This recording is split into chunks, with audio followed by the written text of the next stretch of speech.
যে রাধে সে নাকি চুলও বাঁধে, কথাটা একদম সত্যি। আসসালামু আলাইকুম, সবাই কেমন আছেন? আশা করছি ভালো আছেন। আমিও আলহামদুলিল্লাহ ভালো আছি। যেহেতু আজকে অনেক দিন পরে আজকে ছেলের যেহেতু বই দিবে, এই পর্যন্ত কিন্তু জানুয়ারি মাসে 1 তারিখ থেকে বই দেওয়া হয়, কিন্তু এবার কিন্তু প্রতিটা স্কুলেই বই দেওয়া হচ্ছিল না, কিন্তু 2-1 দিন ধরে কিন্তু বই দিচ্ছিল।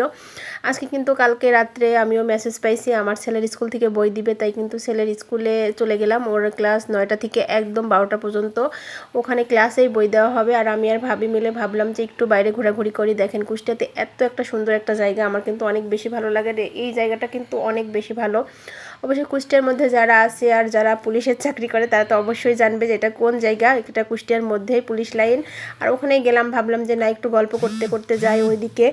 আর ওইদিকে কিন্তু গেলে মনটা অনেক বেশি ভালো হয়ে যায়। আর যারা পুলিশের চাকরি করতে চায় তারা কিন্তু বুঝতে পারবে যে আসলে কতটা কষ্ট করতে হয় একটা মানে চাকরি করতে গেলে, সেটা হয়তো সেনাবাহিনীতে হোক বা বিজিবিতে হোক বা পুলিশে হোক, কোনোটা চাকরি কিন্তু কষ্টবিহীন না। সব চাকরি আমার কাছে মনে হয় একদম নিয়মের মধ্যে চলতে হয়। একটা সময় মনে করতাম যে না পুলিশের চাকরি হয়তো খুবই সহজ বা খুবই কষ্ট কম, কিন্তু এখন সবসময় দেখা হয় যে না ওনারা মানে প্রচণ্ড পরিমাণ কষ্ট করে। ওদেরও আসলে আমরা পুলিশদের নিয়ে কিন্তু অনেক ধারণা করি, আসলে একদমই না। ওনারাও কিন্তু অনেক ভালো, আমাদের অনেকটা সেভ করে বা করতে পারে যতটুকু পারে ততটুকু। আর এখানে কিন্তু আজকে যেহেতু অনেকটা সময় চলে আসছে, সকালবেলা দিকে 9টার দিকে আসছে, আর এখন কিন্তু একটু ক্ষুধা ক্ষুধা লাগছিলো, তাই ভাবিকে বললাম চলেন কি খাওয়া যায় দেখি।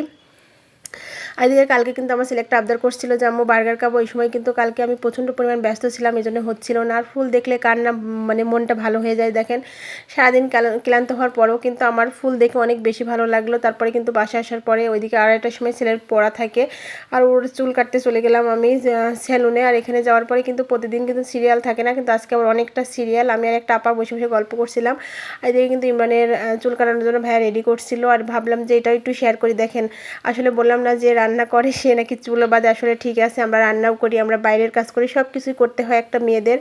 যেহেতু আসলে একটা বাচ্চা যখন হয়ে যায় তখন কিন্তু মেয়েদের অনেকটা পরিবর্তন আসে, সব কিছু মিলেই পরিবর্তন চলে আসে, যার কারণ সবসময় কিন্তু বাচ্চার পিছনে বেশি সময় দেওয়া লাগে। কিন্তু ছোটো সময় থেকে যখন স্কুলে ভর্তি করা হয় তখন কিন্তু বেশি।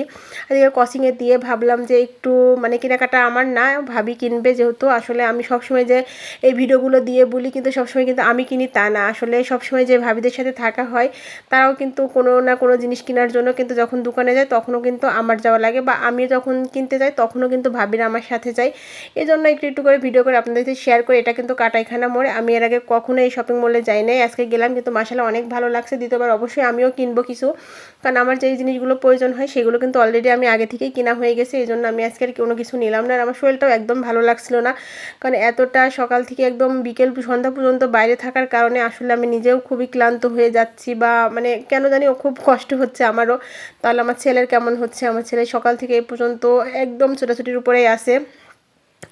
যেহেতু ওর প্রাইমারিটা শেষ হয়ে গেছে আর এখন সিক্সে তো এখন অনেকটা বেশি ক্যারিয়ারের জন্য একটু পড়তে হবে, বা পড়ানোর মানে চান্স হবে কিনা সেটা জানি না, কপালের উপর নির্ভর করবে, কিন্তু ওর তো অবশ্যই একটু পড়ানো লাগবে। আসলে এখন এত এত কোচিং হয়ে গেছে, আমি নিজেও এই মাসটা প্রচণ্ড পরিমাণ প্যারার মধ্যে আছি। আসলে কোন কোচিংয়ে ভর্তি করব, কোথায় কি করব, কোন স্যার ভালো হবে। আসলে আমাদের এত এত মানে কোচিং হয়ে গেছে, এত এত স্যাররা, আসলে কোন স্যারে রেখে কোন স্যারে দিব সেটাও বুঝতে পারছিলাম না। এই জন্য তো কিন্তু এখানে আবার দেখলাম যে আমার অনেকগুলো মানে কেনার দরকার ছিল, ওইগুলোও দেখছি পাওয়া যাচ্ছে। আবার দেখলাম টিফিন বক্স পাওয়া যাচ্ছে, কিন্তু টিফিন বক্সটার সাইজে একদমই ছোটো, যেহেতু 2টা রুটি আর একটু ভাজি তো অবশ্যই টিফিনে দেওয়া লাগবে, তো সেই পরিমাণ আমি দেখলাম না। তো যাই হোক একটা বিস্কিট ভালো লাগলো, সেটা কিন্তু নিয়ে নিল ভাবি। আর আমি পাশে থেকে দেখছিলাম যে আসলে এই বিস্কিটগুলো আমার ছেলে খুব একটা পছন্দ করে না, কারণ আমার পছন্দ আর ওর পছন্দ একটু ভিন্ন, কারণ ও বিস্কিট খেতে খুবই কম পছন্দ করে। ও কিন্তু বাইরের মানে বার্গার পিৎজা এগুলো খেতে অনেক বেশি পছন্দ করে। সেজন্য যে আসলে যেটা পছন্দ করে তাকে সেটা দেওয়াই উচিত, বা সে যে যেরকম চলতে পছন্দ করে তাকে সেইভাবে চলতে দেওয়াটাই মানে আমার কাছে মনে হয় ভালো। যাই হোক এই ভিডিওটা এই পর্যন্ত, সে ভালো থাকবেন।